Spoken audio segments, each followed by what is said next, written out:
नमस्कार, आप सभी का बहुत बहुत स्वागत है मौसम तक चैनल पर। मैं हूं देवेंद्र त्रिपाठी। दोस्तों, अगले 3 दिनों के मौसम की बात करूंगा इस वीडियो में।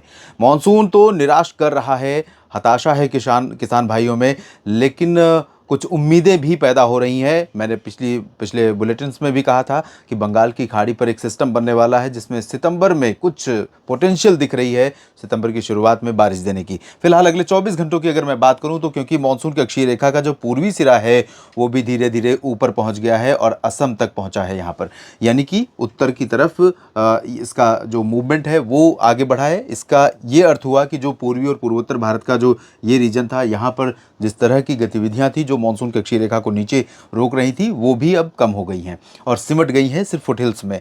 तो ये स्थिति अभी बनी रहेगी अगले 24 घंटों के दौरान, लेकिन कुछ एक्टिविटी बंगाल की खाड़ी और अरब सागर के मॉइस्चर की वजह से यहाँ पर थोड़ा सा शुरू होगी। एक ट्रफ सिचुएशन बन रही है, लेकिन ट्रफ जैसी सिचुएशन है नहीं है दरअसल, लेकिन थोड़ी बहुत गतिविधियाँ साउथ इंडिया में थोड़ी सी बढ़ती हुई नजर आ रही हैं। पूर्वोत्तर भारत में फिलहाल अरुणाचल प्रदेश और असम के कई जिलों में मूसलाधार वर्षा हो सकती है, जिसमें तेजपुर, गुवाहाटी और डिब्रूगढ़ समेत तमाम इलाके शामिल होंगे। और इधर पासीघाट, ईटानगर से लेकर अरुणाचल प्रदेश की सीमावर्ती रीजन और इंटीरियर पोर्शन भी शामिल होंगे।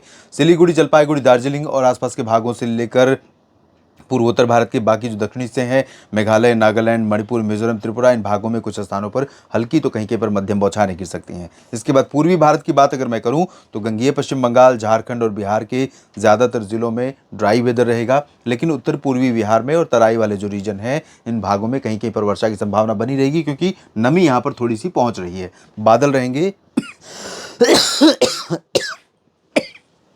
के बाद हम आगे बढ़े उत्तर प्रदेश की तरफ। यहाँ पर आप देखिए कि पूरा जो गंगा का मैदानी बेल्ट है, इंडो गैंगेटिक प्लेन्स, इन भागों में पंजाब से लेकर पंजाब, हरियाणा, दिल्ली, उत्तर प्रदेश, बिहार, झारखंड, पश्चिम बंगाल, इन सभी भागों पर उत्तर पश्चिमी दिशा की हवाएं चल रही हैं। पश्चिमी दिशा की नहीं, पश्चिमी दिशा की हवाएं ये हैं जो अरब सागर से गुजरात, दक्षिणी राजस्थान और मध्य प्रदेश, छत्तीसगढ़, ओडिशा के ऊपर चल रही हैं। इसके ऊपर के रीजन में ये ड्राई विंड्स हैं।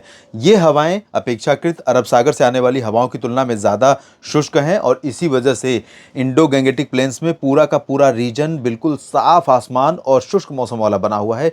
तेज़ धूप है, तेज़ गर्मी है और तेज़ गर्मी का सिलसिला यहाँ पर लगातार जारी रहेगा थ्रू आउट उत्तर प्रदेश, बिहार, झारखंड, पश्चिम बंगाल और आसपास के भागों में। लेकिन बिहार में जैसे कि मैंने बताया कुछ संभावना बन सकती है। उत्तर प्रदेश में यहाँ पर लखीमपुर खीरी, बहराइच और आसपास के भागों से लेकर के तराई वाले रीजन में कहीं कहीं पर कुछ बादल डेवलप हो सकते हैं और कुछ वर्षा हो सकती है। बारिश तो उत्तराखंड में संभावित है कई जगहों पर आज, लेकिन हिमाचल प्रदेश और जम्मू कश्मीर या फिर पंजाब, हरियाणा की बात अगर मैं करूं तो इन भागों पर भी नमी का प्रभाव है और थोड़ी बहुत संभावना बन भी सकती है इन राज्यों में, चाहे पर्वतीय क्षेत्र हो या मैदानी इलाके। लेकिन बहुत अधिक पोटेंशियल इन बादलों में नहीं होगी, यानी बहुत ज़्यादा एनर्जी नहीं है।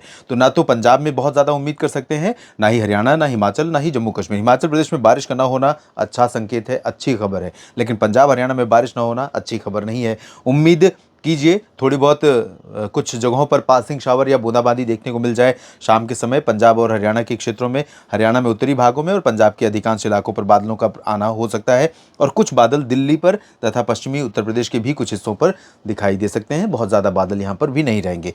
राजस्थान में एंटायर रीजन ड्राई रहेगा, थोड़े बादल यहाँ पर दिखाई दिए और गुजरात में, मध्य प्रदेश के जो पश्चिमी और दक्षिणी इलाके हैं, साथ ही साथ मराठवाड़ा और मध्य महाराष्ट्र का उत्तरी हिस्सा, इन भागों पर बादल हैं। लेकिन बारिश की संभावना महाराष्ट्र में सिर्फ कोंकण, गोवा में, वो भी ठाणे, कल्याण और मुंबई से लेकर रत्नागिरी, सिंधुदुर्ग के बीच में है। सिंधुदुर्ग तक भी बहुत ज़्यादा बारिश नहीं है, बस रत्नागिरी तक, रायगढ़ तक की संभावना बारिश की दिखाई दे रही है। मध्य महाराष्ट्र के उत्तरी भागों पर नंदुरबार, धुले, नासिक, जलगांव, पुणे और आसपास के इलाकों में कुछ बादल थोड़ी बहुत गर्जना के साथ बूंदाबांदी या पासिंग शावर दे सकते हैं, लेकिन इसकी भी प्रोबेबिलिटी यहाँ पर बहुत रेयर है, जैसे पंजाब में है, जैसे हरियाणा या फिर गुजरात में। और विदर्भ में थोड़ी बहुत वर्षा होगी, बाकी मराठवाड़ा ड्राई रहेगा और छत्तीसगढ़, ओडिशा के दक्षिणी क्षेत्रों पर आज बारिश होगी। और उत्तरी तटीय आंध्र प्रदेश से लेकर दक्षिणी तटीय तमिलनाडु और दक्षिणी तटीय आंध्र प्रदेश और तमिलनाडु के तटवर्ती रीजन में कई जगहों पर वर्षा की संभावना है, जिसमें पंबन, तंजावुर, कडलूर, पुदुचेरी और चेन्नई, साथ ही साथ श्रीहरिकोटा से लेकर मछलीपट्टनम से लेकर विशाखापट्टनम के बीच में तमाम जगहों पर वर्षा संभावित है। मदुरई, वेल्लोर और आसपास के आंतरिक जो इलाके हैं, कोयम्बटूर समेत तमिलनाडु के और दक्षिणी आंतरिक कर्नाटक और रायलसीमा के क्षेत्रों में, तटीय कर्नाटक के क्षेत्रों में कुछ स्थानों पर वर्षा होने की संभावनाएं हैं। आज की स्थिति यह है 27 अगस्त की। और 28 अगस्त को क्या रहेगा इसकी बात करते हैं। 28 अगस्त को भी साउथ पेनिनसुलर रीजन में कुछ जगहों पर गतिविधियां एक्सपेक्टेड हैं, जिसमें साउथ इंटीरियर कर्नाटका, तमिलनाडु के आंतरिक इलाके, लक्षद्वीप में थोड़ी थोड़ी बारिश बढ़ रही है। काफ़ी दिन हो गए हैं लक्षद्वीप और केरल में ठीक ठाक बारिश हुए, और यहाँ तक कि आंतरिक कर्नाटक, इंटीरियर पोर्शन जो कर्नाटक का उत्तरी इलाका है, रायलसीमा है, इन भागों में भी बारिश बहुत कम हुई है। ड्राई वेदर का स्पेल लगातार बना हुआ है। तो यहाँ पर दोस्तों बेंगलुरु, हसन, मैसूरू से लेकर केरल में त्रिवेंद्रम तक, कोचीन तक, और इधर कोयम्बटूर से लेकर वेल्लोर, मदुरई, तिरुचिरापल्ली के बीच में, और पंबन से लेकर पुदुचेरी और चेन्नई तक, मछलीपट्टनम से लेकर विशाखापट्टनम के बीच में इन भागों में बारिश होगी। लक्षद्वीप में बारिश होने की संभावना है। दक्षिणी आंतरिक कर्नाटक में थोड़ी वर्षा होगी। तेलंगाना, उत्तरी आंतरिक कर्नाटक, रायलसीमा, इन भागों में ड्राई वेदर रहेगा। उत्तरी तटीय आंध्र प्रदेश में थोड़ी बहुत गतिविधियां हो सकती हैं, हल्की से मध्यम बारिश हो सकती है, और कुछ इलाकों में कोंकण गोवा के क्षेत्रों में, मुंबई से लेकर कोंकण गोवा में बारिश हो सकती है अच्छी खासी। मुंबई में और अलीबाग में खासतौर पर जोर रहेगा, और अलीबाग के नीचे आप देखें, रायगढ़ के नीचे रत्नागिरी में भी बारिश होने की संभावना रहेगी। बाकी मराठवाड़ा, मध्य महाराष्ट्र और विदर्भ ड्राई वेदर वाला रीजन होगा।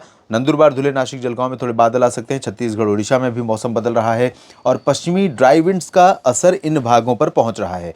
आप देखिए, जो अरब सागर से हवाएं यहाँ पर आ रही हैं, यहाँ पर उत्तरी दिशा की हवाएं भी मर्ज हो रही हैं। तो ऐसे में कुछ क्लाउड फॉर्मेशन यहाँ पर ग्वालियर से लेकर के सतना और जबलपुर के बीच में हो सकता है, नागपुर तक, और इन भागों में कुछ पासिंग शावर या बूंदाबांदी देखने को मिल सकती है, लेकिन अच्छी प्रोबेबिलिटी, अच्छी पॉसिबिलिटी नहीं है।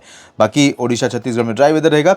बिहार, झारखंड, पश्चिम बंगाल का जो रीजन है, ये पूरा शुष्क मौसम वाला रहेगा। पूर्वोत्तर में ठीक ठाक बारिश होती रहेगी। उत्तर प्रदेश पर इन्हीं पश्चिमी हवाओं के बीच में थोड़ी सी नमी ऐड होने के कारण, क्योंकि WD का प्रभाव है, तो इस ऐसे में इस हवा से यहाँ पर कुछ बादल बन सकते हैं, और कुछ बादल बनेंगे तो थोड़ी बहुत बूंदाबांदी भी हो सकती है। पश्चिमी भागों में, तराई वाले रीजन में, खासतौर पर उत्तराखंड में थोड़ी बारिश होगी। हरियाणा, पंजाब, दिल्ली, इन भागों पर बस बादल दिख सकते हैं। चांसेस बारिश की बहुत कम है, लेकिन पासिंग शावर या हल्की बूंदाबांदी की संभावना से मैं इनकार नहीं करूंगा कहीं कहीं पर। हिमाचल, जम्मू कश्मीर में ड्राई वेदर रहेगा, ये अच्छी खबर है, लेकिन बादल यहाँ पर रहेंगे पूरे वेस्टर्न हिमालयन रीजन में, और कहीं कहीं पर पासिंग शावर या रुक करके थोड़े देर के लिए बारिश हल्की से मध्यम हो सकती है। तो अभी भी उत्तराखंड और हिमाचल के लोगों को मैं कहूँगा कि इस मौसमी स्थिति में भी थोड़ा सतर्क रहें, सुरक्षित रहें तो ज़्यादा अच्छा रहेगा, क्योंकि पहाड़ों पर थोड़ी सी भी बारिश इस समय चैलेंजिंग बनी हुई है। बहुत बुरी खबरें और बहुत बुरे दृश्य, बहुत बुरे विजुअल्स आ रहे हैं, जिसमें तमाम घर एक साथ ज़मींदोज़ हो जा रहे हैं, जो कि बहुत डरावना दृश्य है। और कई ऐसे घर हैं जो जहां पर लोग अभी रह रहे हैं, उनकी आप अंदाज़ा लगाइए उनकी स्थिति, मन स्थिति क्या होगी जब इस तरह की मौसमी परिस्थितियां डेवलप होती हैं उसके बाद। उत्तर भारत के पर्वतीय क्षेत्रों से लेकर मैदानी इलाकों पर अधिकांश भागों में 29 अगस्त को ड्राई वेदर रहेगा, लेकिन उत्तराखंड में दक्षिणी पश्चिमी भागों में कहीं के पर हल्की वर्षा हो सकती है। बाकी उत्तर प्रदेश, बिहार, झारखंड, पश्चिम बंगाल, ओडिशा, छत्तीसगढ़, मध्य प्रदेश, गुजरात, महाराष्ट्र, अधिकांश भागों पर शुष्क मौसम के बीच में हवाओं का जो थोड़ा सा बदलाव हो रहा है। हवाएं उत्तरी दिशा के, आप देखिए लंबे समय बाद ये परिस्थिति बन रही है कि उत्तर से हवाएं चल रही हैं, उत्तर पश्चिमी दिशा से, और वो साउथ तक पहुंच रही हैं। अरब सागर की हवाएं भी आ रही हैं, यहाँ पर मर्ज जरूर हो रही हैं। तो ये जो मिक्सिंग हो रही है हवाओं की यहाँ पर, इस मिक्सिंग के चलते यहाँ पर महाराष्ट्र के ऊपर कुछ बादल डेवलप हो सकते हैं, और नीचे तक बादल बन सकते हैं कुछ जगहों पर, महाराष्ट्र में, साथ ही साथ कर्नाटक और तेलंगाना, आंध्र प्रदेश में, गुजरात के कुछ हिस्सों में और मध्य प्रदेश के कुछ भागों में ये बादल बारिश दे सकते हैं 29 अगस्त को, लेकिन बहुत ज़्यादा चांसेस नहीं है। तटीय तमिलनाडु, तटीय आंध्र प्रदेश के दक्षिणी हिस्सों में, केरल और तटीय कर्नाटक, लक्षद्वीप में कुछ स्थानों पर बारिश संभावित है। पूर्वोत्तर में बारिश कम हो जाएगी, लेकिन कई जगहों पर वर्षा होगी। आपको मैंने बताया कि एक सर्कुलेशन जल्दी ही यहाँ पर फॉर्म होगा, और इसके चलते अनुमान यह है कि मध्य और पूर्वी भारत के भागों की तरफ से फिर से मानसून के सक्रिय होने के सिग्नल हमें दिखाई देंगे। इस बुलेटिन में, इस वीडियो में अभी इतना ही। बने रहिएगा मौसम तक चैनल और न्यूज़ मीडिया मंच के साथ। आप सभी का ये वीडियो पूरा देखने के लिए शुक्रिया। जानकारियां ठीक लगें तो लाइक और शेयर करना बिल्कुल ना भूलें। चैनल को सब्सक्राइब नहीं किया है दोस्तों, तो सबसे पहले सब्सक्राइब कर लें और बेल आइकन पर ज़रूर क्लिक करें, ताकि हर वीडियो का नोटिफिकेशन आपके फ़ोन पर खुद ब खुद पहुँच जाए। धन्यवाद।